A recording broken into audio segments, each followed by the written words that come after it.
The entire globe, even as it trembles in passion with the birth of new nations and shrinks in the hand of a dispassionate science, is today the site of a momentous conflict.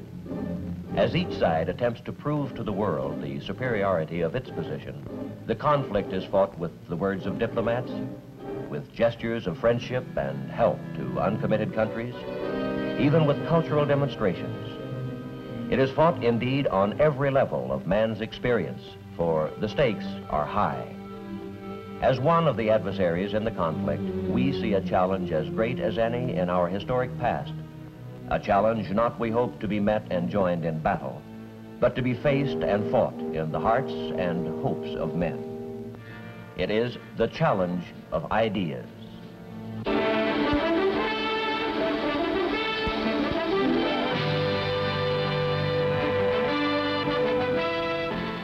I am Edward R. Murrow.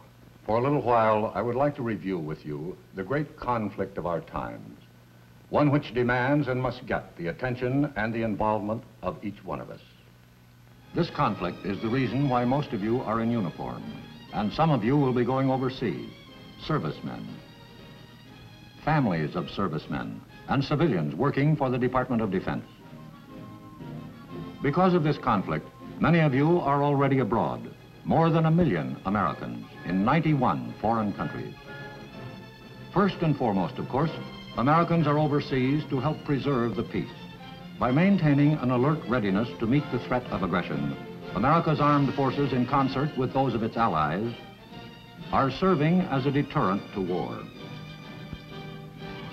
Some of you may wonder how directly involved in the contest you are or will be. Perhaps your active duty is behind you, or soon will be, and with it, you may believe your involvement in the contest ends. But the truth is that involvement in this conflict is far-ranging indeed. It touches not only members of the armed forces and their families, but everyone who supports the mission of the armed forces, every defense worker, every taxpayer who foots the bill, who in fact is not involved. And the conflict itself, how can it be defined? Well, let's look at it this way. The communist bloc would like to see the entire world under communist domination. Over the years, as the strength and determination of the free world has gradually convinced communist leaders that aggressive war would be a reckless and costly gamble, they have begun to talk more and more about their ability to win from us in the arena of ideas. This, of course, is fine with us, for we are a people with a traditionally great faith in our ideas, the ideas that have moved mountains and created wealth and shaped us as free men. And we are confident that history can do no other than award us the victory in any contest in which ideas are the weapons. But I would like to say this: confidence by itself without effort does not win contests. Victory in this conflict depends on much, much more than confidence. It is a contest unlike any we have ever faced in our history as a nation. It is total competition with an antagonist who is putting into it everything within his capability. It is not a conflict between peoples, but between basic values and systems of government, between the principles of life each believes in. When we talk of these conflicting values, we are obliged to speak of that special quality which we call, for want of a better phrase, individual liberty. And when we talk of this liberty in America, we talk with many voices, for we are a diverse nation, and there are perhaps as many concepts of what America is as there are people among us. But although we look at America through different eyes, there are many insights into the essence of our moving and growing nation that we share.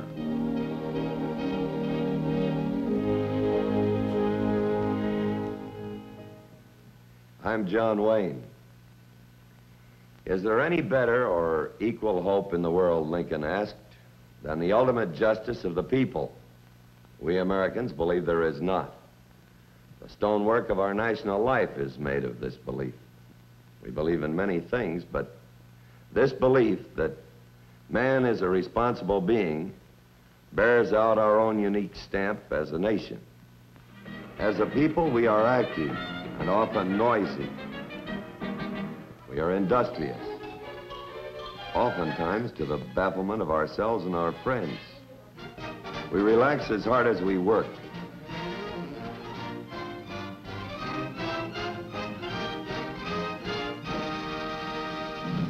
We are proud. We are sentimental.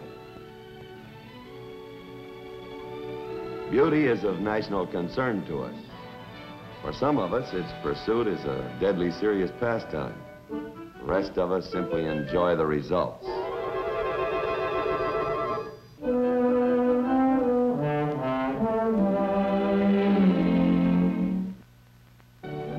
Some of our national spirit shows up in the monuments we erect, the large ones and the small ones.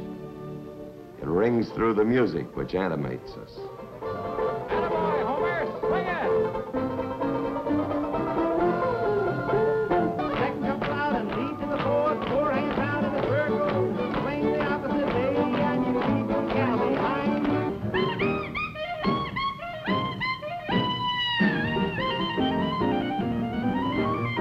Jerry dodged that bullet and he stomped to death. Stomped my balls till I wanted to scream. Should have killed him 'cause he's so darn mean. We're gonna rock around the clock tonight. Rock, rock, rock to broad daylight. We're gonna rock around the clock tonight. My eyes have seen the glory of the coming of the Lord. He is traveling out the village where the grapes of wrath are stored. He hath loosed the fateful lightning of his terrible swift sword. His truth is marching on. We have, on occasion, some difference of feeling. At other times, we are united. We are all these things and many more, but above everything else, we are free. We believe in the ultimate justice which we as free men can create. Our heritage of freedom is our most priceless possession. Men before us have died to keep it alive, and men in our times have done the same. But although men have died to preserve it, it may die again. The glory of this heritage is the vision of life that it has given us. A life of dignity and nobility of spirit, such as men have never before been enriched by in the long march through the history they have recorded. There is a phrase which recurs in our national documents, the literature of our story as a people, which points to the source of our belief in individual freedom, and defines perhaps better than any other the nub of the conflict between the opposing systems of values which sweep the world today. That phrase is, "This nation under God." That phrase, and others like it, set the standard of our concept of man. As a creature of God, man is a being with dignity and conscience, with the ability to determine right from wrong, and the obligation to act on that right. From this belief in man as a responsible being flow the beliefs in his other qualifications which we accept, usually even without bothering to think about them, as parts of that vague condition which we call the American way. His ability, indeed his right to explore the truth in all things, his ability to govern himself, and his ability to handle his own economic problems.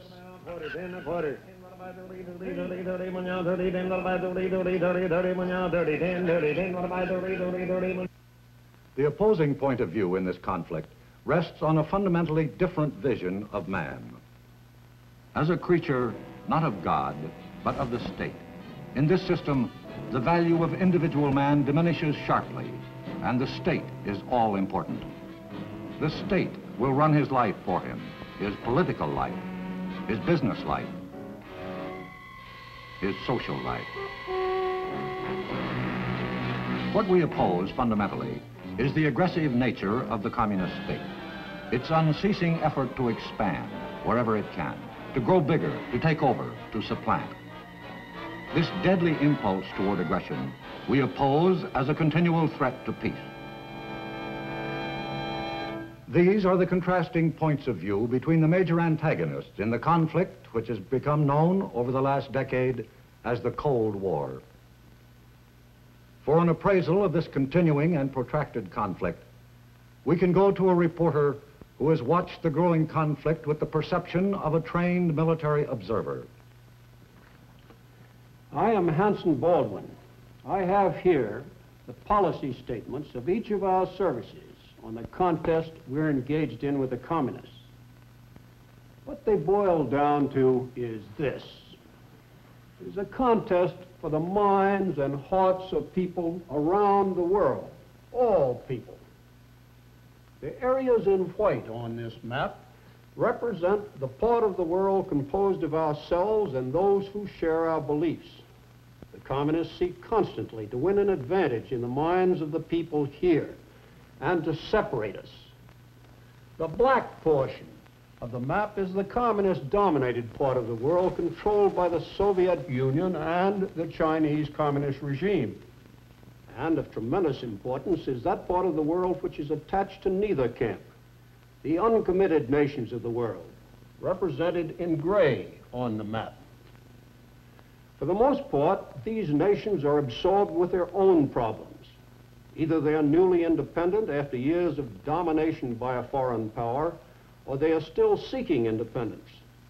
A strong tide of nationalism sweeps over this part of the world, and with it, a mistrust of anything they feel is associated with the old ways of colonialism. They are not committed to either side in the conflict. Our own policy toward them has been one strictly of watchful, non-intrusive friendship, giving help when help is asked for, but otherwise keeping hands off their internal affairs. The communists have been more direct.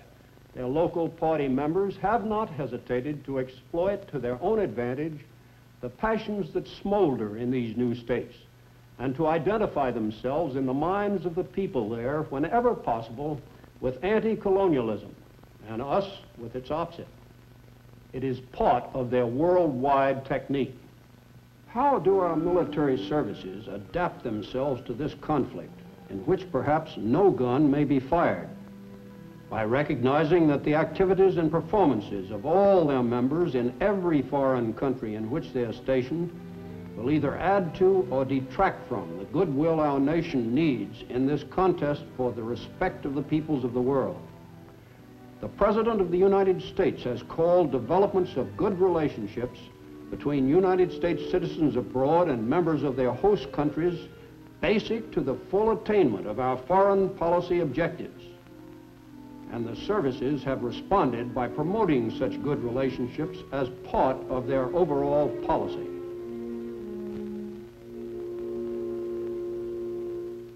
The communists initiated the Cold War for the same reason they would have started a hot war had that been feasible, or would now, should they ever decide that the free world was weak enough for them to risk it. Whatever the degree of tension they create, it is a substitute for hot war, another means of achieving their end. And their end, of course, is world conquest, short of war if possible. World conquest by actions short of war. Actions that are political, economic, and ideological.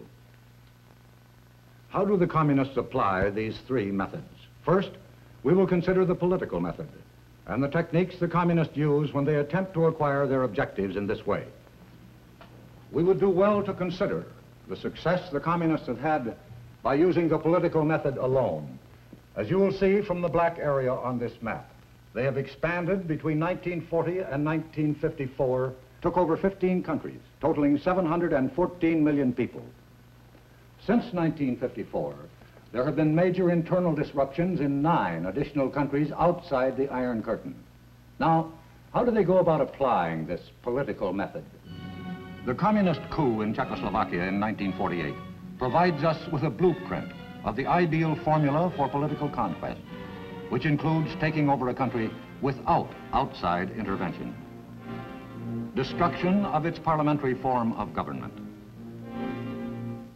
Murder of its democratic leaders when necessary. Rigged elections with only the communist candidates on the ballot. Once the penetration is complete, all this is backed by the naked force of military occupation. By such devices, the Soviet Union turned its neighboring states into satellites, political and economic puppets. In China, political action was cruder, but no less effective. Here, it was political action by conquest.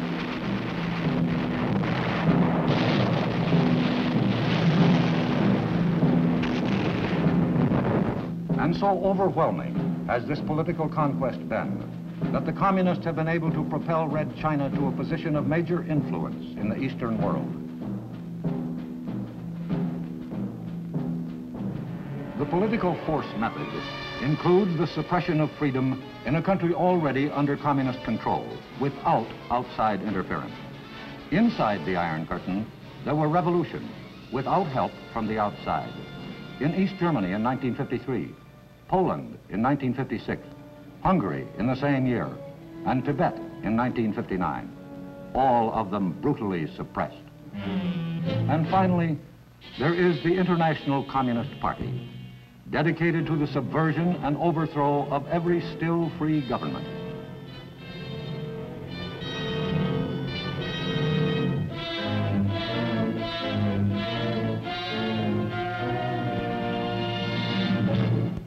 Where the political method may not prevail, there is always the economic method.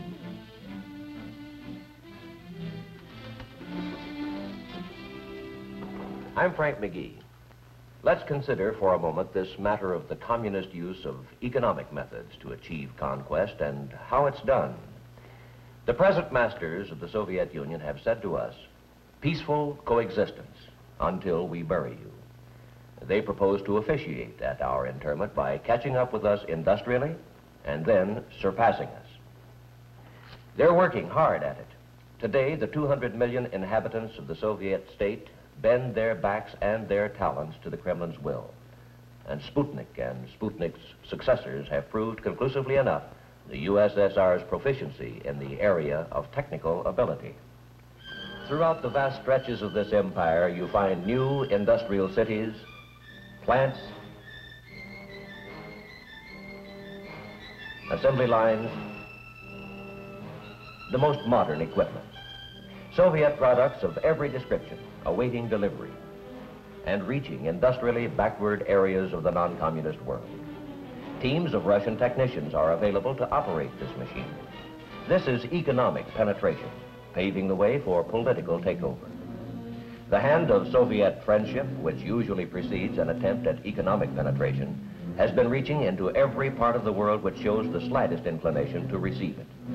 Recently, we've seen it extend into our own hemisphere, into turbulent Cuba, where it was embraced as a triumph of Soviet policy. A few statistics will demonstrate how serious this threat is becoming to the free world.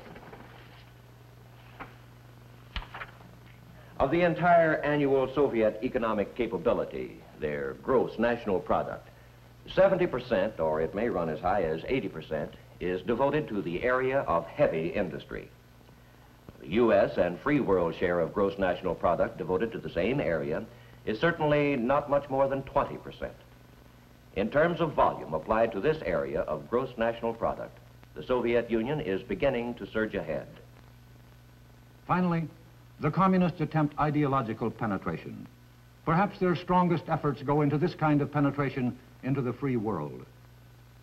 Before we talk about ideological penetration itself, let's take a look at the reasons why this form of penetration is so important to the communists.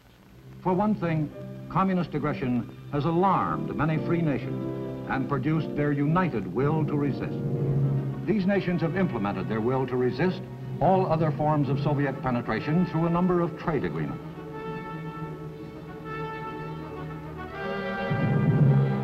The United States and other industrially strong nations of the free world are actively promoting better living conditions all over the world. This has the effect not only of helping these countries to improve their industrial and economic position, but also of providing a defense against communist intrigue, which flourishes in depressed economic areas. The military potential of the free world has been revived by such mutual defense pacts as the North Atlantic Treaty Organization in Europe, the Southeast Asia Treaty Organization to counter aggression in this part of the world, the ANZUS Treaty, and the Rio Treaty to provide hemisphere defense. All over the world, our allies are now setting up their own defense bases with the technical know-how to operate them. This kind of military help by us is not by any means a one-sided operation. The nations involved contribute as heavily as they can.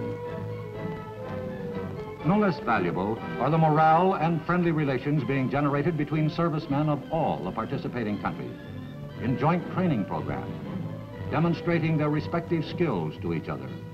They crossed the language barrier to comradeship.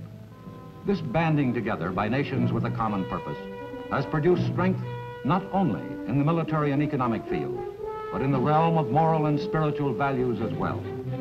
At a meeting of the NATO Atlantic Congress in 1959, a statement was adopted which called attention to the moral unity binding the member nations. This document recognizes respect for human dignity as the inalienable basis of civilization. Among the fundamental rights of man specifically named are respect for the sanctity of human life,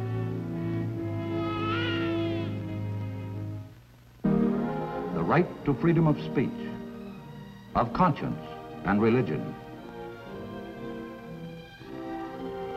of opinion and belief, the right of every man to work and to receive his just reward, the right of the family to stability, and the right of parents over their children and their education. In all these ways, economically, militarily, morally, the world outside the communist orbit slowly draws itself together. The practical communists appraise this consolidation of free world defenses. It confronts them with a serious deterrence to their world ambitions. Hence, they must destroy Allied unity, or at least weaken it. How? Well, here we return to the subject of ideological penetration. For if all other forms of penetration don't work, if the united strength of the non-communist world makes political penetration unfeasible and economic penetration unsuccessful, if cultural penetration does not do the job, the communists can always hope to succeed by resorting to ideological warfare against their strongest opponent, meaning us. Americans go home. Wall Street warmongers, down with American imperialism. Peace, yes, peace, their propaganda screams. On communist terms, naturally. Inside the free world, communists and their sympathizers seek to foment suspicion and distrust of our motives, even attempt to influence our allies to eliminate our overseas bases, which are protecting them as well as us. Their mediums of mass communication are tireless in vilifying us as a nation and as individuals, such as depicting you as a brute and a ravager. Is there a chance that the communists will succeed? Is there a possibility that our allies will accept this malicious perversion of us and everything we stand for? In large part, that is going to depend on how thoroughly we understand this conflict and how dedicated we are to victory. Understanding is a continuing process, and it embraces many different aspects of our day-to-day living. It is, at root, a function which involves the flow of information. I am Lowell Thomas. We live amid the greatest abundance of information any people has ever had. But survey after survey reveals an astonishingly low informational level among us. To be sure, the right to remain uninformed is one of the privileges of a democracy, but in a contest such as the one we are engaged in, it is one of the surest ways of losing our freedom. Being informed does not mean only keeping up to date on current events, important though that is. It means also being aware of developments within our own nation and the forces that move through it. its weaknesses as well as its strengths, we all too often dishonor our freedom and demean it. But that's not the full story. If it were, our system would have collapsed long before this. The full story is in the progress we consistently make through law and through education, the way free men must. The communists would like to have you, as well as people in every country in the world, believe otherwise. And once they have succeeded in letting the idea take root that our deficiencies are our chief characteristics, once they have managed to erode our faith in ourselves at least a little, that much of the battle is lost. A snake of a whisper is abroad that Americans have lost touch with their past. Is it true? It can't be, if we are to survive and win. If we understand the conflict, then we understand the need to keep America strong in her greatest challenge by keeping alive the standards and the traditions which have been her glory. What are the bulwarks of our past upon which our society has been built? There are many, and we have discussed some of them. Our spiritual heritage, our belief in individual liberty. But there is yet another, as important as any of these. I am Helen Hayes. Many of us who are living now will never see the end of the conflict which dominates our lives. Leaders change, and leadership passes from one generation to the next. But for generations, or certainly for many years, the challenge which confronts us will continue. So it becomes not just a hope, but an urgent condition for a peaceful future that those who are catapulted into the problems of maturity with every passing year will understand the challenge and devote themselves to it even as you and I must. Interest cannot lag, efforts cannot cease. It will require the sternest kind of dedication, bred as it were into the American character. The training grounds in which this discipline will be planted and perfected are the institutions which have shaped our society, particularly the home, which has always been in our culture the nucleus of society itself. The home is the wellspring of the strongest qualities of citizenship, and it must remain so if we are to preserve the toughness of moral fiber, which is our strongest heritage.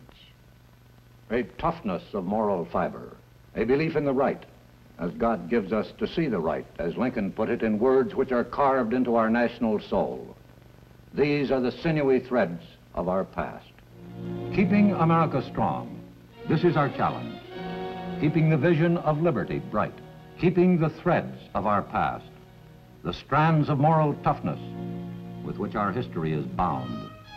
Moral toughness, the quality which made men work instead of weep on the hostile shores of New England, which bled mortally yet never died on 100 fields and oceans stretching out from Valley Forge, which moved strong men west, bringing with them first only their pride, then their railroads, which built cities and governments,